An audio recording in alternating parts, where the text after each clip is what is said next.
Welcome back to Dalv Twang. I'm Dave. Let this be my holiday greeting and blessing to everyone here. However, you celebrate this time of year, uh, I just appreciate all of you so much. It's been a great year for Dalv Twang. We've really settled into it. It's my full time gig now with the teaching and the YouTube and now Patreon. And I just look forward to it every day. It's a lot of work sometimes, but man, it's the kind of work that I feel good doing. And I thank you for having the opportunity to do that and hopefully get you some stuff that you can really use and things that are working out for you in your world. One of the ways that I'm celebrating, thanks to your generosity, is this mic. Notice the old SM58 on the old duct taped uh, mic stand over here. It's gone, man. It's here. I'll give you a little tilt. We got this big old boom arm thing here that's attached to the desk and like coming down right where I want the thing to be. If you notice in a lot of the older videos, well, up until now, when I turn away, when you switch directions from that dynamic mic, even just a few inches, it just drops my voice and everything. So I've been messing around with this all morning, trying to get in the zone, and hopefully it's just going to be better for you all. It just frees up my space here. And, I had to be so conscious all the time of that mic and everything. So this this was my present this year from you all. Just really, really appreciate it. And we're going to jump right in here now. I'm doing this intro after I did some of the content for this session that we're about to get into. And it's a little bit of a longer one, but it's, no longer than if you sat down for a guitar lesson for half an hour or something, right? And hopefully it has that kind of feel and that kind of vibe. And going forward, I just look forward to another year of this and working with all of you. And check in with me and let me know how you're doing. I really like to hear about progress and just answer questions or send me a recording of you playing using some of this stuff or something.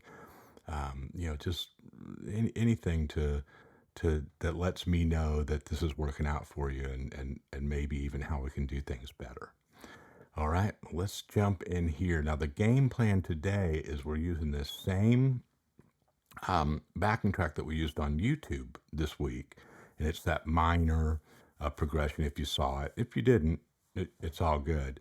But the topics that we really stuck to were pretty nuts and bolts over there this week. It was the minor pentatonic over this progression, and then sorting out the chord tones for the triads of each of the chords that are used and working that in, mingling that in with the pentatonic. And that's pretty much where we left it. And we did some cool stuff just using that idea. But today we're going to really get into this business of tension and using half steps and different embellishments and melodic techniques to really deepen your minor blues sound, right? And some of this could be used in other contexts too, but you'll see what I mean. It just has that certain flavor. So we're going to go through the backing track. Then I'm going to start off with a little pentatonic, then we're going to start adding those tension notes in, and then we're going to stop and look and unpack that and take it from there. All right, here we go. All right, we got this backing track going. We're going to go over the chords a couple times, play along, get loose. Then we're going to do some minor pentatonic stuff. I'm just going to keep it really simple. And then I'm going to start adding some, tension notes in there. A minor. Then D minor.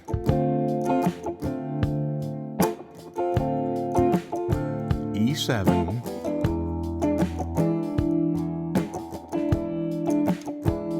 A minor. Little drum fill. I'm going to stay out of your way.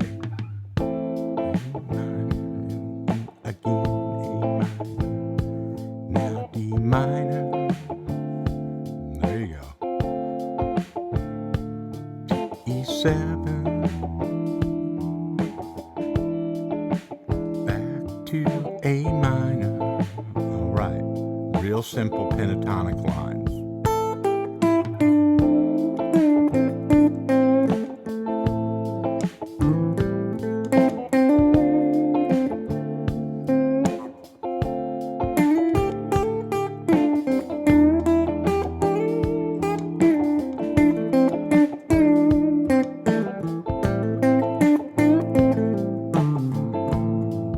Okay, a little tension.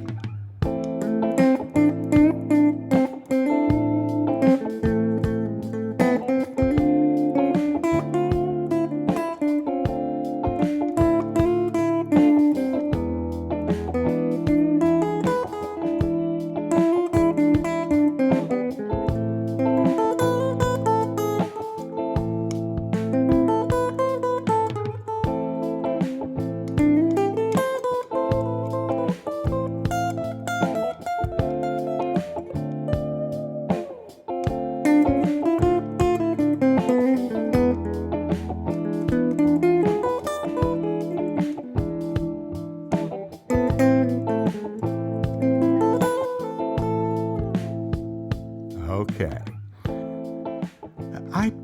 This is a challenge for me too, everybody. This isn't, I say I'm going to do something and then I get in there and I have to get it done, right? It's nothing fancy, but I'm just I don't know what's coming next, right? I just keep remembering the concept that I just stated to you, and it's like I'm practicing what I preach, hopefully. Um, so all the stuff's not all figured out, right? I mean, I'm used to it, right? And maybe you're not used to this sound right now. And so that's what this is really about. It's not like here's the X scale and you put that with the Y chord and then you get the perfect formula. It's just not going to work out that way, right? This is more about listening, and it's fun. You might think, and I need a map. I write this stuff down. I gotta see it to believe it. You gotta hear it. Okay, and I'm going to show you here. Just spend a couple of minutes just kind of exploring this. Just get right in there in your minor pentatonic. Okay, so the first thing that we're doing to put some nice tension in here, did it on the A sometimes and the D. So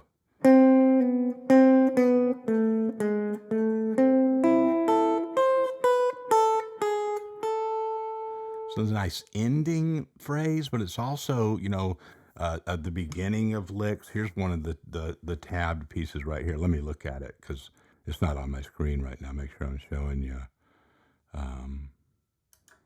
the right thing. Here's something for the A right here.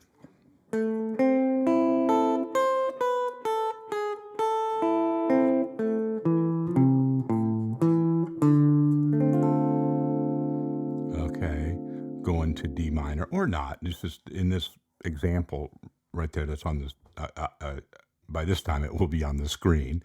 I'm landing it on that root of that D minor. And so it's really just an arpeggio for A minor, right? But it's got some nice stuff up there at the top.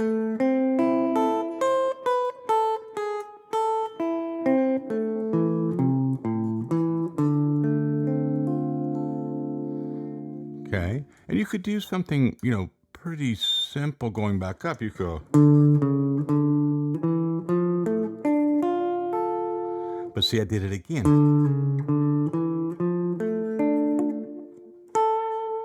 You put all that together, you get something like.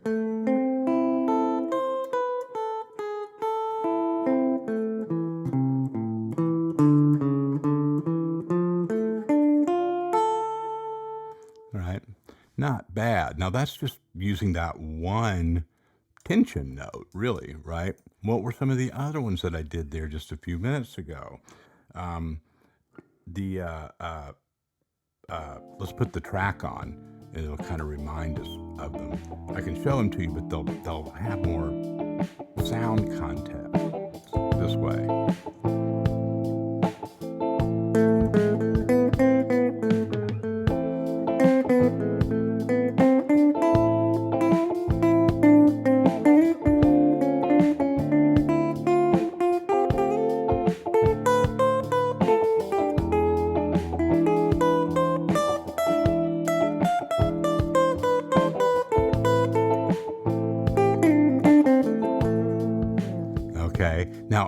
anytime you can drop back into your minor pentatonic blues scale, right?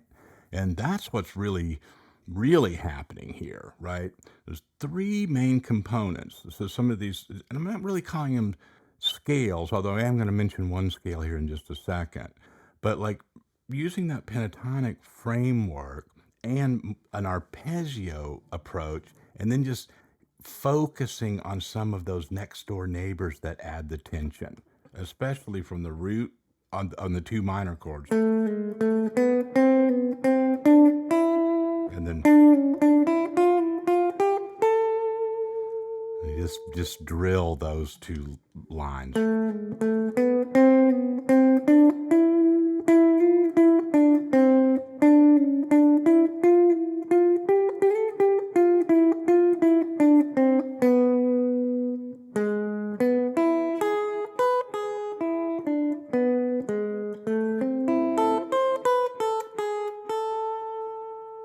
Okay.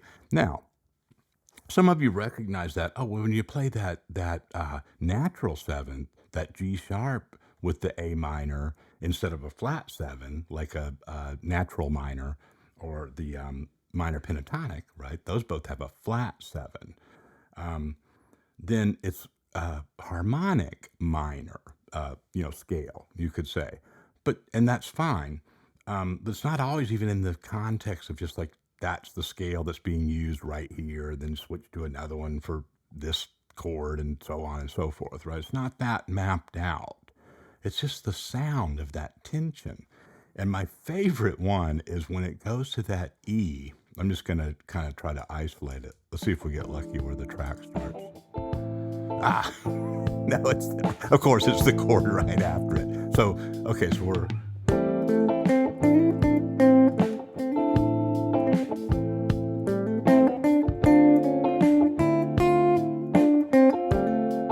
Now, check this out.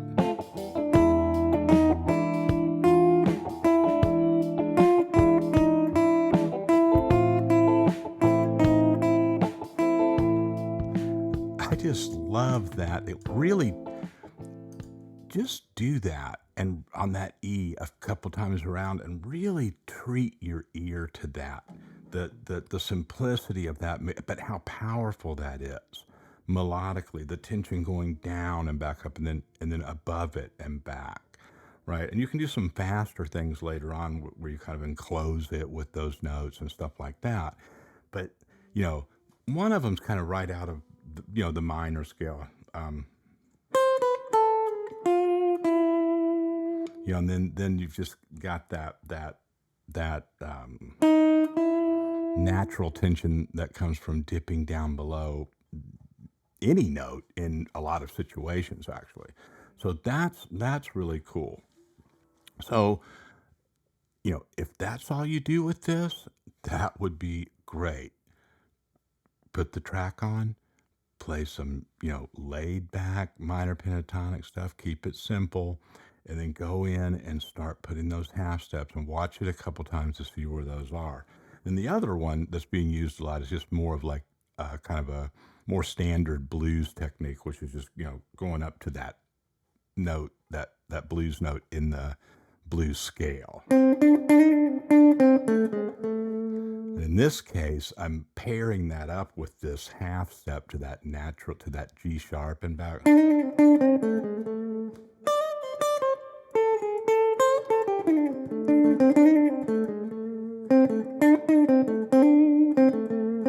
And then just right back to, flat seven, I wouldn't even label it as like the natural minor versus the harmonic minor and all that. You're really just playing that kind of that blues scale, right? But you're adding in those few notes, and some of them, as we talked about in the YouTube video, was really all we talked about over there this week using this progression was minor pentatonic, then the chord tones mingled in there. Some of the notes that we just explored with and really leaned on were, chord tones, like when it goes to the E and so forth. However you slice and dice it, but listen And that's general advice. Start listening to each note that you play. Later on, you let yourself go and you play more of like clusters of notes and it's painting with a broader strokes, so to speak, right? But when you're learning something like this, do your ear the service of really hanging out and letting it steep, rather. Seep. That would be what's going on with my head sometimes, yes. Um, so, I got one more thing to treat you to here with this sound, and it's some diminished stuff over that E7. So, let's switch gears here and we'll get that going.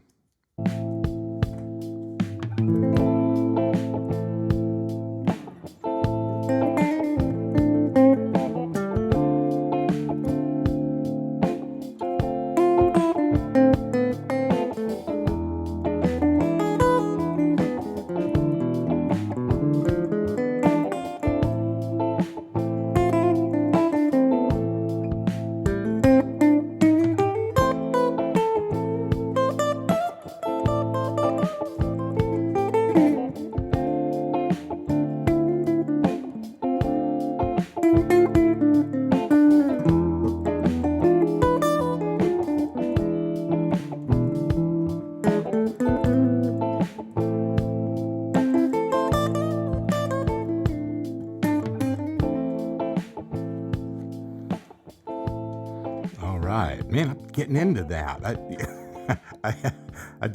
I started, this segment there, on my sequencer um, again, and I did a couple times around there. It was like, man, this is the cool part, So hopefully that was a decent um, representation of what's in this tab here. It's probably not.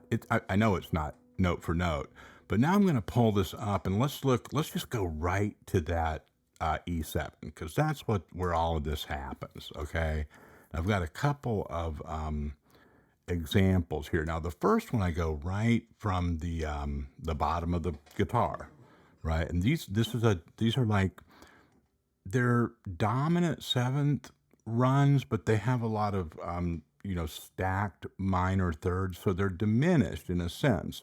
But I'm not defining them you know, just specifically as being a scale or a diminished scale order. But that sound is the putting a bunch of minor third intervals in sequence. Now the first one is a major third. All right. So, it's there. When we get up to this position, I'll show you another little kind of axiom about using diminished over a dominant seventh chord. But for now, let's just go with this. And again, let your ear, really sit with these sounds.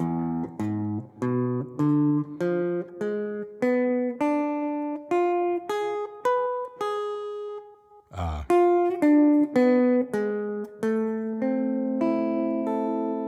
Okay, and the tab just ends with that root note A, right? I was just watching it while I was playing to make sure I'm showing you the right thing.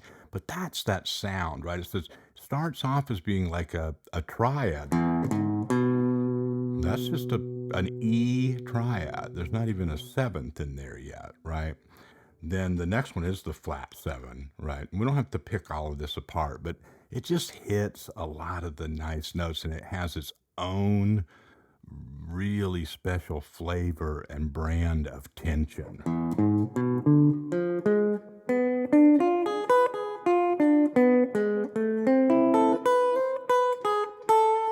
You can put a little doodah like that on the end of it, right? Like we were doing earlier, okay?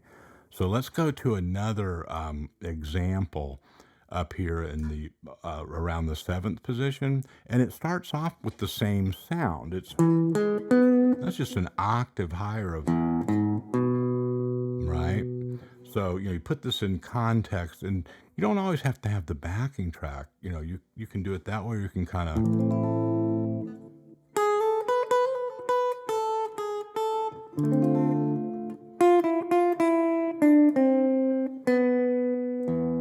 Just listen for it, right? take your time. Now this time I'm going to start on the E right.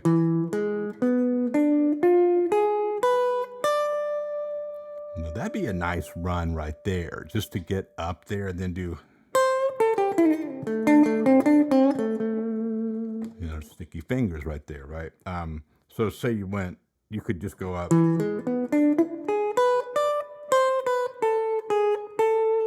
That's it.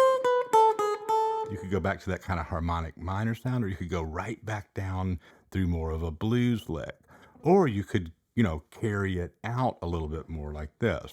And this is how it comes back down through the diminished notes in this example on the tab.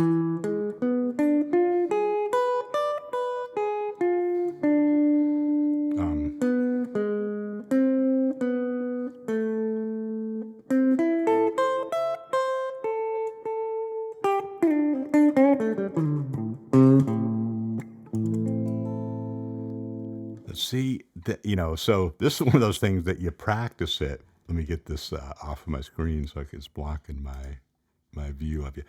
So it's one of those things where you practice it, a lot just to do it a little bit, right? But it's really cool.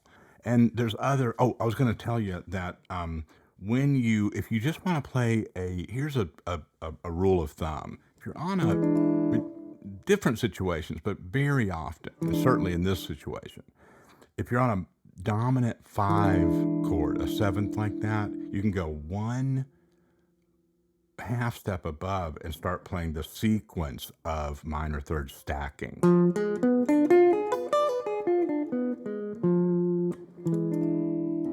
Okay, I just start it a lot on that root because it just takes off. I just like that. It's more anchored. It has more teeth, right? But a lot of times, if you see some of them like sliding right there, like playing a 7th chord, then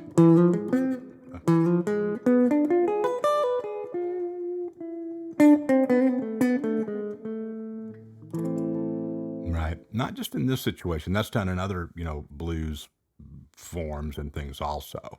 So that's kind of one you can hang your hat on. But use the tab, take your time, put this all together in your own way, and let me know how it goes, man. I would love to see some videos or get some audio of you all playing this stuff.